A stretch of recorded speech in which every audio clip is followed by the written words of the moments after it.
Assalamualaikum warahmatullahi wabarakatuh. Selamat datang kembali di channelnya Mas Eka nih. Apa kabar para warga sekolah? Semoga dalam keadaan sehat-sehat selalu dimanapun para warga berada nih ya. Di video kali ini Mas Eka mau berbagi informasi seputaran tentang PPDB nih. Karena banyak juga yang bertanya, Mas Eka, apakah untuk masuk ke SD itu perlu ijazah TK atau memang diwajibkan untuk TK ya? Apakah benar hal tersebut ya?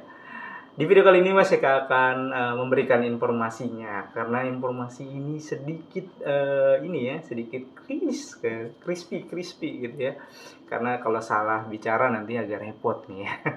Oke, di video kali ini Mas Eka akan membagikan informasinya atau memberikan informasinya untuk para warga sekolah. Tapi sebelum itu, untuk para warga sekolah yang mungkin baru menemukan channelnya Mas Eka nih, silakan subscribe dulu channel ini untuk mendukung channelnya Mas Eka agar bisa berkembang lagi dan bisa memberikan informasi-informasi terupdate kepada para warga sekolah pastinya ya.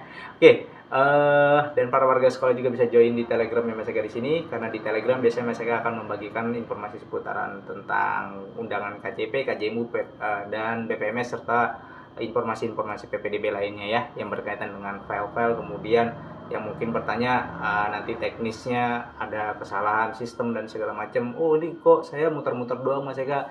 Kalau dijelaskan di kolom komentar kan agak ribet ya. Nah, itu bisa nanti dilempar ke Telegram Mas Eka gitu ya. Oke.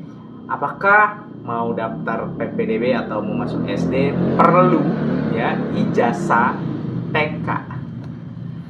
Ya, kalau aturan tahun yang lalu karena ini juga memang santer terdengar katanya masuk SD harus ada TK dulu atau lulus TK dulu katanya gitu ya. Tapi sampai dengan saat ini sih aturan yang Mas Eka baca atau di Juknis yang sebelumnya itu belum ada ya, sekali lagi belum ada untuk saat ini. Tapi nggak tahu nanti kalau memang untuk aturan PPDB tahun 2023 ini ketika nanti dikeluarkan atau sudah diresmikan atau Juknisnya sudah keluar dan sudah diberikan ke publish gitu ya, sudah dipublish ke umum, kalau memang ada ya mau tidak mau ya harus berijazah TK. Tapi di tahun sebelumnya nggak ada, dan itu kalau memang harus diwajibkan seharusnya ada sosialisasi terlebih dahulu gitu kan. Karena gimana ya, kan nggak semuanya juga bisa masuk TK gitu kan. Walaupun sekarang udah banyak TK-TK negeri nih untuk di DKI Jakarta khususnya, itu udah banyak TK-TK negeri ya, sekolah TK-TK PAUD itu udah banyak tuh yang di negeri-negeri ya. Jadi kalau Mas Eka tidak salah dengar tuh, satu kecamatan atau satu kelurahan itu ada satu PAUD ya, atau ada satu TK. Kalau nggak salah satu kecamatan deh. Dan akan diwacanakan untuk satu kelurahan satu PAUD atau satu TK tuh ya. Nah, kemungkinan kalau memang itu sudah tersedia semua, kemudian memang daya tampungnya ada semua ya, kemungkinan diwajibkan untuk TK terlebih dahulu, kemudian bisa masuk ke SD. Tapi untuk saat ini ya, kita mengacu pada Juknis di tahun 2022 itu tidak diwajibkan untuk TK. Kalaupun dia memiliki ijazah TK, tidak apa-apa dilampirkan, karena nanti kan NISN-nya ya. Nah, ini juga unik nih ya, karena kemarin ada yang nanya juga tuh di kolom komentar, Mas Eka, apakah memang kalau misalkan mau daftar SD harus ada NISN? NISN itu nomor induk siswa nasional ya, dimana nomor itu keluar ketika memang sudah terdaftar di satuan pendidik, baik itu PAUD, TK, kemudian SD, SMP, SMA, bahkan sekarang juga anak kuliah punya NISN gitu ya. Nah, itu akan terus tuh ada terus. Nah, kalau dia sudah pernah TK, kemudian TK-nya sudah terdaftar di dalam Dapodik ya, Dapodik PAUD, maka NISN-nya ada, udah tinggal dilanjutin aja. Tapi kalau nggak ada bagaimana Mas? Kayak kalau nggak ada ya daftar aja gitu, daftar SD mah daftar aja. Nanti ketika daftar SD diterima dan sudah masuk terdaftar di sistem sekolahnya atau masuk dalam dapodik sekolahnya, baru nanti ada namanya NISN-nya keluar. Jadi nggak wajib untuk punya NISN tuh ya. Nah, ini kan pertanyaannya, apakah wajib TK untuk masuk ke SD? Kalau tahun yang lalu tidak ya, tidak ada aturan seperti itu. Tapi kalau memang mau TK ya nggak apa-apa, masuk silakan. Nggak juga nggak apa-apa gitu kan. Dan yang ditekankan adalah syaratnya itu 7 tahun ya, kalau tidak saya minimal tetap bisa 6 tahun, tapi kan kalah, udah pasti kalah tuh 6 tahun dengan umur-umur yang 7 dan 8 tahun.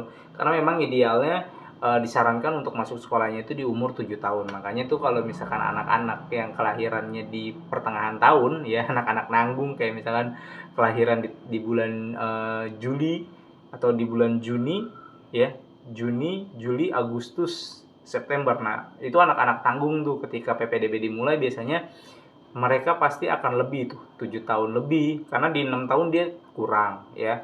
Pasti nanti daftar sekolahnya dia di umur 7 tahun. Otomatis kemungkinan ketika waktu kosong itu dari 5 ke 7 kan lumayan ya, 2 tahun kosong, ya mau tidak mau di TK kan terlebih dahulu mungkin gitu ya. Jangan pernah memasukkan dulu ke SD swasta. Iya, karena pengen anak saya biarin sekolah dulu lah, biarin aja di swasta hitung-hitung TK gitu kan. Jangan ya. Terus dia ikut lagi PPDB. Jangan tuh ya. Kayak begitu tuh banyak tuh udah kedetek tuh kasus-kasusnya kayak begitu ya. Jadi anaknya dimasukin ke SD swasta ya karena di SMP di SD negeri dia tidak bisa dapat sekolah, ya udah saya hitung-hitung masuk, saya masukin aja ke SD swasta. Nanti di tahun depan saya ikut PPDB. Ya bisa ikut PPDB-nya, tapi nanti datanya jadi double. Ketika datanya double, bingung sendiri. Ketika bingung, pura-pura lupa kalau pernah sekolah di sekolah swasta. Itu banyak tuh kejadiannya kayak gitu. Ketika dicek, loh kok ini terdaftar di sekolah sana ya gitu. Ditanya, dikonfirmasi ke orang tuanya, ibu sebelumnya pernah sekolah yang enggak kok, saya ini baru beneran anak saya baru pertama ini sekolah di sini ikut PPDB di sini. Lah ini datanya ada Bu, sekolahnya di sini, silakan hubungi sekolah sono. Hubungin ke sekolah sono terus datang. Iya Pak, saya sebelumnya sudah sekolah di sono Pak, keluarnya kabur begitu aja. Nah itu jangan tuh ya, jangan seperti itu. Jadi kalau memang punya rencana kayak gitu udah batalin. Kalau memang mau TK aja nggak apa-apa gitu ya. Intinya ya seperti itulah gitu kan. Kalau pengen TK ya TK nggak apa-apa, kalau tidak juga tidak dipaksakan karena memang di peraturannya tidak dipaksakan atau tidak diwajibkan untuk masuk TK terlebih dahulu baru bisa masuk SD, enggak ya itu. Jadi untuk para warga sekolah nih yang mungkin memiliki TK mohon maaf ya karena memang ya aturannya yang kemarin itu ya seperti itu gitu. Nggak tahu nih kalau yang misalkan aturan yang sekarang, kalau memang Mas Eka salah silakan dikoreksi ya. Oh ini ada Mas Eka peraturannya yang memang harus mewajibkan TK, ya silakan gitu di komen aja nggak apa-apa.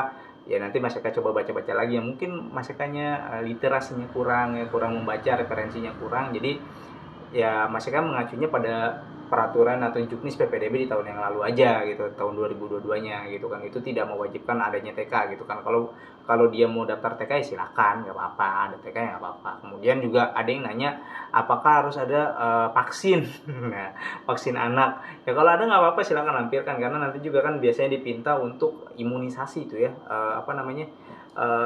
Sertifikat imunisasinya gitu. Itu juga biasanya dilampirkan untuk PPDB-nya ya. Yang jelas syarat TK tidak diwajibkan untuk masuk ke SD di tahun yang sebelumnya. Di tahun yang ini kita belum tahu karena peraturannya belum ada.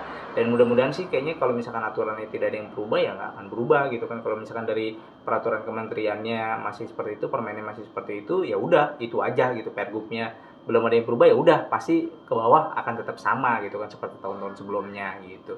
Oke, mungkin itu aja para warga sekolah informasi yang bisa Mas Eka sampaikan. Mudah-mudahan informasi ini bisa bermanfaat dan bisa memberi wawasan baru lagi pada para warga sekolah seputaran tentang PPDB. Seperti biasa jika ada pertanyaan silakan langsung saja tanyakan di kolom komentar. Jangan lupa untuk dibagikan video ini kepada para warga lainnya dan kita akan berjumpa lagi untuk konten PPDB berikutnya. Dan Mas Eka undur diri. Wassalamualaikum warahmatullahi wabarakatuh.